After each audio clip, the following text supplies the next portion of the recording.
ఒక్కొక్కసారి మనకి కోపం, చిరాకు, బాధ, అలాగే డిప్రెషన్ ఇవన్నీ ఎందుకు వస్తాయో తెలుసా? రేపటి కోసం మనం ఆలోచించుకోవడం వలన. ఏదైనా ఒక సిచ్యువేషన్ ఎదురైనప్పుడు మన మైండ్ అనేది ఆటోమేటిక్గా రియాక్ట్ అయిపోతుంది.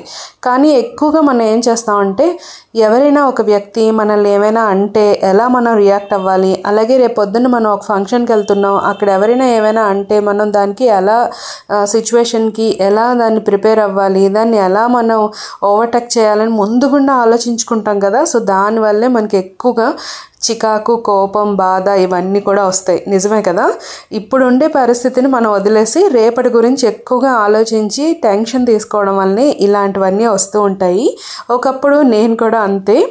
ఎప్పుడు కూడా ఎవరైనా నాకు నచ్చని వాళ్ళు ఎవరైనా ఫంక్షన్లోకి వచ్చారనుకోండి, వాళ్ళు ఏమైనా అంటే నేను ఎలా మాట్లాడాలి అలా ప్రతిదీ ఆలోచించుకుంటూ ఉండేదాన్ని అనమాట. కానీ ప్రాక్టికల్గా ఆలోచిస్తే ఏంటంటే దానికోసం మనం ఎక్కువగా ఏమీ ఆలోచించి టెన్షన్ తీసుకోక్కర్లేదు. అలాంటి సిచ్యువేషన్ ఏదైనా వచ్చిందనుకోండి, సిచ్యువేషన్కి తగ్గట్టు మన మైండ్ ఏదో ఒకలా రియాక్ట్ అయిపోతుంది. మనం కూడా అలాగే రియాక్ట్ అవుతాం మన మైండ్ చెప్పిన దాని ప్రకారం. అంతేకాని దీనికి ఒక ప్లాన్ చేసుకుని ఇలాగే మనం ప్రవర్తించాలి అంటే అక్కడ అలాంటి సిచ్యువేషన్ మనకి ఉండదన్నమాట.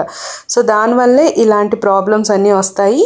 అందుకే ఈ మధ్య నేను కొంచెం ప్రాక్టికల్గా ఆలోచించడం అలవాటు చేసుకున్నాను. అది చాలా ఉపయోగపడింది నాకు. ఇంకా వ్లాగ్లోకి వెళ్ళిపోతే ఇవాళ అయితే గుమ్మడికాయ కూరని షేర్ చేస్తున్నాను. ఫస్ట్ అయితే వాటర్లో ఉడికించేసాను. ఉప్పు పసుపు వేసి ఉడికించాలి. బట్ నేను ఏంటంటే ఉప్పు వేయలేదు, ఎందుకంటే ఈ పంప్కిన్ ముక్కలు అనేవి విష్ణుకి చాలా మంచిదని డాక్టర్ చెప్తే వాడి కోసం అని చెప్పి ఉప్పు లేకుండా కొన్ని ముక్కలు అయితే ఉడికించి తీసాను. ఆ తర్వాత పోపు వేసేసి అందులో ఈ ఉడికించుకున్న పంప్కిన్ ముక్కలు అయితే వేసేసి నువ్వుల పొడి వేసాను. ఈ నువ్వుల పొడి ఏంటంటే ఎప్పుడు నేను స్టోర్ చేసి పెట్టుకుంటాను. అయితే ఈ కంటైనర్ మీద షుగర్ అని రాసి ఉంటుంది, కానీ నేను వేసింది నువ్వుల పొడి. లాంగ్ వీడియోలో ఎవరో దీన్ని షుగర్ అనుకున్నట్టున్నారు.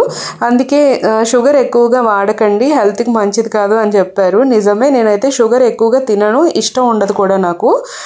అలాగే విష్ణుకు కూడా నేను అలవాటు చేయలేదు. అప్పుడే ఒక 1 year వరకు సాల్ట్ కానీ షుగర్ కానీ వాటికైతే పెట్టడం లేదు, మంచిది కాదు అని అన్నారు. సో అలాగే మా ఇంట్లో చాలా తక్కువ షుగర్, స్వీట్ తక్కువే తింటారు. ఇంకా మిగతా పనులన్నీ కూడా అవుతున్నాయి. ఇడ్లీ పెట్టేశాను బ్రేక్ఫాస్ట్కి. అలాగే లాస్ట్ వీడియోలో ఎవరో అడిగారు ఈ బాక్సెస్ ఎప్పుడు తీసుకున్నారు, ఎక్కడ తీసుకున్నారు అని. అమెజాన్లో పర్చేస్ చేశానండి. దీని మీద కూడా మనకి కంపెనీ నేమ్ ఉంది. సో దాన్ని బట్టి మనం సెర్చ్ చేస్తే మనకి అమెజాన్లో ఈజీగా దొరుకుతుంది. ఇది చాలా బాగుంది. ఒక 2 weeks నుంచి నేనైతే యూజ్ స్టీల్ కంటైనర్ కాబట్టి ఎటువంటి ప్రాబ్లమ్స్